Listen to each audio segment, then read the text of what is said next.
जमुनापुर नाम के एक गांव में नंदू नाम का एक आदमी रहा करता था। वह इस दुनिया में अकेला ही था। उसका कोई परिवार नहीं था, कोई रिश्तेदार नहीं था।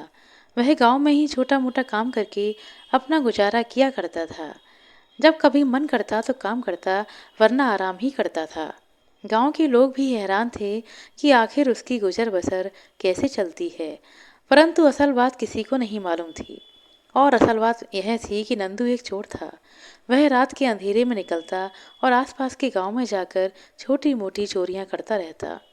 उसने कभी भी अपने गांव में चोरी नहीं की थी, इसीलिए गांव वालों को उस पर कभी शक नहीं होता था। एक दिन नंदू ने सोचा, इस तरह से वह आखिर कब तक छोटी मोटी चोरियां करके अपना काम चलाता रहेगा। अगर उसे आराम से जीवन बिताना है तो कोई बड़ा हाथ मारना होगा। यह सोचकर उसने फैसला कर लिया, वह राजमहल में चोरी करेगा। फिर उसने अपने घर को बंद किया और राज्य की राजधानी की तरफ चल पड़ा। 2 दिन की लंबे सफर के बाद वह राजधानी में जा पहुंचा। वहां पहुंचकर सबसे पहले उसने राजमहल के बारे में लोगों से पूछताछ की। राजमहल का पता करने के बाद वह कुछ दिनों तक महल के आसपास मंडराता रहा। उसने यह जान लिया कि किस किस जगह पर सिपाही पहरा देते हैं, कौन सा रास्ता महल के अंदर जाने और भागने के लिए आसान है। रस्सियों के सहारे दीवारें फांदने में वह पहले से ही माहिर था। और फिर जब सर्दियों का मौसम आया तो एक ठंडी रात में वह महल में चोरी करने के इरादे से चला गया। ठंड इतनी ज़्यादा थी कि महल के सभी लोग अपने अपने कमरों में आराम की नींद सो रहे थे। महल के पहरेदार भी नींद के आगोश में जा चुके थे। चोर महल में छुपते छुपाते जब चोरी करने के इरादे से घूम रहा था, तभी वह राजा और रानी के कमरे में आगे से गुजरा।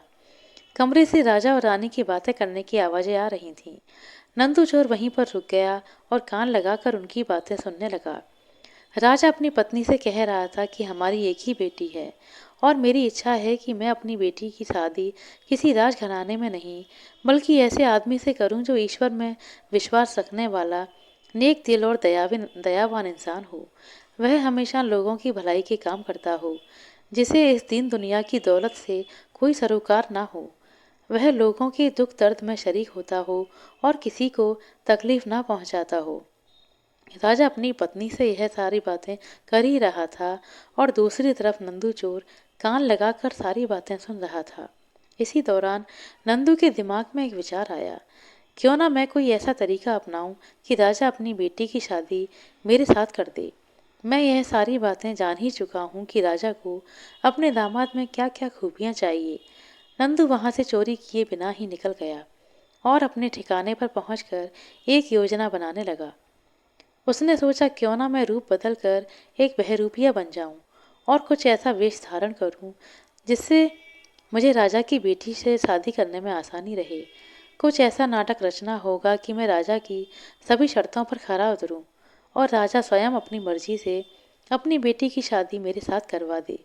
इस तरह से इस चोरी चकारी की जिंदगी से मेरी जान छूट जाएगी और बाकी की जिंदगी में किसी राजा की तरह ऐशो आराम से गुजार सकूंगा।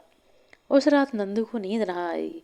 वह सारी रात योजना ही बनाता रहा कि किस तरह से वह राजा को धोखा देगा और राजा अपनी बेटी की शादी मेरे साथ कर देगा। अब राजा का कोई बेटा तो है नहीं, इस तरह से इस राज्य का राज भी मुझे मिल जाएगा। फिर नंदू चोर ने यह फैसला कर लिया कि वह अब चोरी नहीं करेगा और एक ऐसे इंसान बनने का नाटक करेगा जो लोगों की भलाई करेगा। इस तरह का स्वांग करने के लिए मैं कहीं पर डेरा डाल लेता हूँ, तभी राजा अपनी बेटी की शादी मुझसे करेगा और मैं अपने मकसद में कामयाब हो जाऊंगा। सारी रात नंदू चोर इसी बारे में सोचता रहा कि कौन सा तरीका अपनाया जाए कि मैं राजा की सारी उम्मीदों पर खरा उतर जाऊं, फिर राजा मुझे अपना दामाद बना ले। यही सोचते सोचते वह सपनों की दुनिया में चला गया। अगली सुबह नंदू चोर उठा और नगर के ही पास एक जंगल में चला गया। अपनी योजना के अनुसार उसने वहां पर एक कुटिया बना ली जिसमें वह रहने लगा। नंदू चोर ने ऐसी जिंदगी इसलिए चुनी थी ताकि वह अपनी मन की इच्छा को पूरी कर सके। अब वह वहीं पर रहने लगा। वह अक्सर वहां पर भगवान का भजन किया करता। उस जंगल में आने वाले शिकारी या दूसरे लोग जब उस कुटिया में एक आदमी को भगवान का भजन करते हुए देखते तो वह उससे बड़े ही प्रभावित होते। वे लोग शहर जाकर उसकी बातें करते।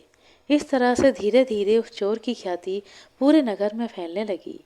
यह खबर राजा के कानों तक पहुंची कि जंगल में एक आदमी बहुत ही नेक है और लोगों की भलाई करने वाला आदमी है।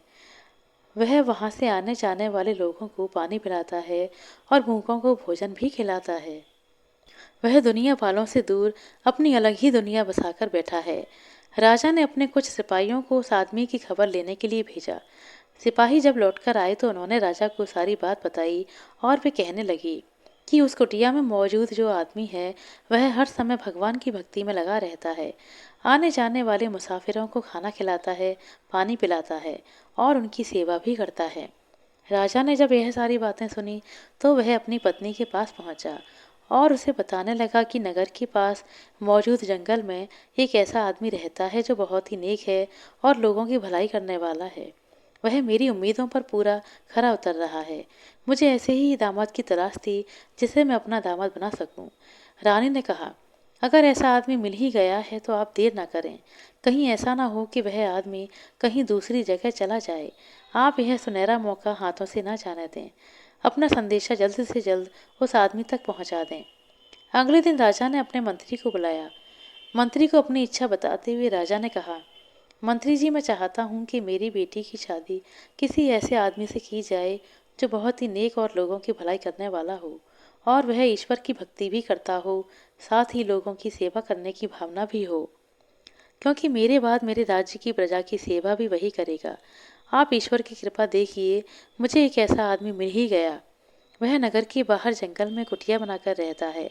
मैं चाहता हूँ कि तुम उसके पास जाओ और मेरी इच्छा उसके सामने प्रकट करो।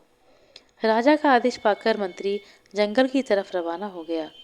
जब मंत्री जंगल में बनी हुई उस कुटिया में पहुंचा तो उसकी नज़र नंदू चोर पर पड़ी। नंदू चोर उस समय भी भगवान के भजन और भक्ति में लगा हुआ था।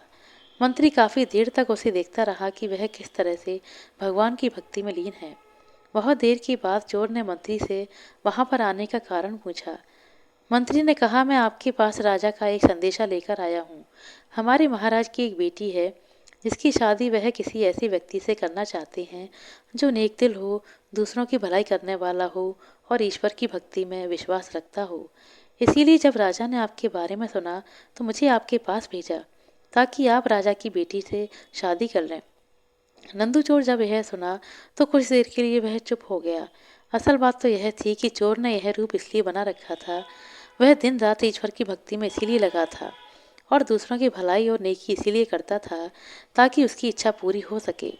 और आज वह दिन आ ही गया, क्योंकि राजा ने खुद अपनी बेटी की शादी उससे करवाने के लिए मंत्री को भेजा था। आज उसे राजा की सारी दौलत और आराम मिलने का दिन था। मगर वह राजा का संदेश सुनकर खुश नहीं हुआ। उसके दिल को राहत नहीं मिली। उसने मंत्री से कहा, जरा रुकिए मंत्री जी, अब मैं आपको अपनी असलियत बताना चाहता हूँ। दरअसल बात यह है कि मैं एक चोर था। चोरी मेरा पेशा था। एक रात चोरी की नीयत से ही मैं राजा के महल में गया था। तब मैंने राजा और रानी के बीच में होने वाली सारी बातों को सुन लिया था। इसके बाद मैंने यह योजना बनाई कि क्यों ना मैं चोरी का काम छोड़कर एक नेक दिल ईश्वर की भक्ति करने वाला और लोगों की भलाई करने वाला इंसान बनने का नाटक करूं, ताकि राजा मुझे अपना दामाद बना लें और फिर मेरी जिंदगी ऐशो आराम से कट सके। बस मैं अपनी इसी इच्छा को पूरा करने के लिए इस जंगल में कुटिया बनाकर ईश्वर की भक्ति और लोगों की भलाई का काम करने लगा। आते जाते मुसाफिरों को खाना खिलाता, उन्हें पानी पिलाता, जिससे कि मेरे अच्छे काम के बारे में राजा को पता चल सके। मेरी यह सारी अच्छाइयाँ राजा के कानों तक पहुँचें और वह मुझे अपना दामाद बना लें। और देखिए, मैं अपनी योजना में सफल भी हो गया और आज आप राजा का संदेश लेकर मेरे पास आ गए। यही मेरी मंशा भी थी। लेकिन अब आप जाकर महाराज से कह दें कि मुझे उनका संदेश मंजूर नहीं। मैं उनकी बेटी से शादी नहीं कर सकता। मंत्री जी उसकी बातें सुनकर बड़े आश्चर्यचकित हुए और बोले, अब जब तुम्हारी यह इच्छा पूरी होने जा रही है तो तुम मना क्यों कर रहे हो? तब नंदू चोर ने कहा, मैंने यह सारा नाटक अपनी इच्छा को पूरा करने के लिए रचा था। लेकिन जब मैं दुनिया से दूर इस जंगल में ईश्वर की भक्ति करने में लगा और लोगों की भलाई का काम करने में लगा, तब सचमुच मुझे इन समय बहुत ही शांति का अनुभव होने लगा। मेरे मन को सुकून मिला, आराम मिला। इसीलिए अब मैं दोबारा उस दुनिया के करीब नहीं जाना चाहता जो एक दिन नष्ट हो जाने वाली चीज़ है। एक दिन हम सभी से यह चीज़ें छिन जाएंगी। ऐसी दुनिया की इच्छा अब मेरे अंदर बाकी नहीं। मुझे अब धन दौलत ऐशो आराम में कोई दिलचस्पी नहीं रही। मंत्री उसकी बातें सुनकर वापस महल में पहुंच गया। उसने राजा को चोर की सारी बातें बताईं। राजा मंत्री की बातें सुनकर बड़ा ही हैरान हुआ और साथ ही साथ वह उस चोर की सच्चाई और उसके व्यवहार से बड़ा ही प्रभावित हुआ। राजा बोला, अगर वह चाहता तो अपनी असलियत छिपाकर मेरी बेटी से शादी करके राजा बन सकता था। मुझे भी इसी तरह के दामाद की इच्छा भी थी। अगले दिन राजा अपनी पत्नी के साथ जंगल में गया और वहां पर चोर की कुटिया में जा पहुंचा।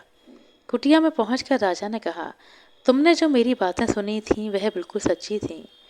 तुम चोरी की नीयत से मेरे महल में आए, परंतु आज की सच्चाई यही है कि तुम सचमुच एक नेक लोगों की भलाई और ईश्वर की भक्ति करने वाले इंसान बन चुके हो।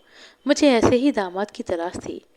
तुम अब इनकार मत करो और मेरी बेटी से शादी कर लो, क्योंकि ईश्वर की भी यही इच्छा है। इसीलिए तुम एक चोर से नेक इंसान बने हो। इस तरह से समझा बुझाकर राजा उसे लेकर महल में आ गया और फिर बड़ी ही धूमधाम से दोनों की शादी करवा दी गई। नंदू चोर अब पूरी तरह से बदल चुका था।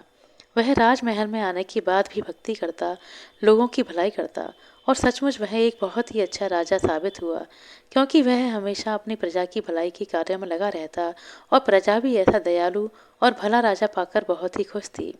उसने कई सालों तक उस राज्य पर राज किया। आशा करते हैं दोस्तों आपको हमारे द्वारा सुनाई गई यह कहानी अच्छी लगी होगी।